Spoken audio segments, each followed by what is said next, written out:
Private স্কুলের ক্ষেত্রে যে এই বেতন বৃদ্ধি, অনেক মধ্যবিত্ত অভিভাবকের এতে অনেক সমস্যা হয়।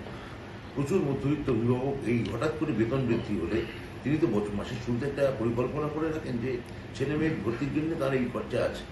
হঠাৎ করে একটা নোটিশ দিয়ে সেই বেতন বাড়িয়ে দেওয়া, অন্যান্য কর্পোরাল পানিশমেন্ট, নানা রকমের পরিকাঠামোগত অভাব, এগুলো বেশ কিছু বেসরকারি বেসরকারি স্কুলের ক্ষেত্রে আমরা লক্ষ্য করেছি। মাননীয় মুখ্যমন্ত্রীর সঙ্গে আলোচনা এবং নির্দেশ করে তাই আমরা একটা এই বিষয়ে বিল আনতে চাই। সেটা মাননীয় মুখ্যমন্ত্রীর অনুমোদনে আছে, বিবেচনাধীন আছে। আশা করছি এটা আমরা খুব তাড়াতাড়ি আমরা এটা বিধানসভায় পাশ করাতে পারবো। অত্যন্ত ভালো কাজ। শিক্ষামন্ত্রী একটা সময়োপযোগী সুন্দর কাজ করেছেন।